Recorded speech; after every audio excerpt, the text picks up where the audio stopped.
My boss tried to fire me for mistakes he made, so I let him finish. At the time, I didn't interrupt him. I didn't argue. I just sat there and listened while he explained to HR why I wasn't meeting expectations. Missed deadlines, poor communication, mistakes in reports. He said it all confidently, like he had been preparing it for a while. The strange part was, I recognized every example he gave. Because it wasn't my work. It was his. Over the previous few months, he had been quietly handing more of his responsibilities over to me. At first, it sounded reasonable.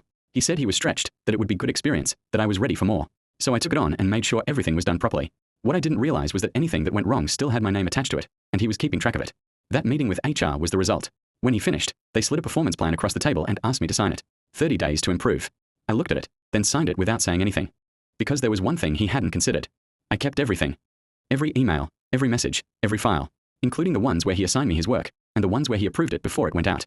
So instead of arguing, I spent the next couple of weeks putting everything together properly. Dates, timelines, message history, all of it lined up. I didn't rush it. I just made sure it was clear. Then came the review meeting. My boss, HR, and one of the senior directors were all there. He started again, going over the same points, explaining why my performance hadn't improved and why further action might be needed. I let him finish. Then they asked if I had anything to add. I said, yes. I opened my laptop and started at the beginning. The original emails where he handed over his work. The messages where I flagged issues and he told me to send it anyway, and the approvals with his name on them. Every problem he listed traced back to him. You could feel the shift immediately. The director started asking questions, but not to me, to him. He tried to explain it as teamwork, said I had misunderstood, but the timeline didn't support that.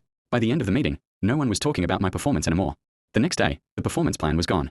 A week later, so was he. And a few weeks after that, I was asked to step into his role. Not because I argued, but because I had proof. Sometimes people think they can shift blame quietly and no one will notice. But if you keep your records, the truth shows up eventually. And if you want more stories like this, like and follow for more.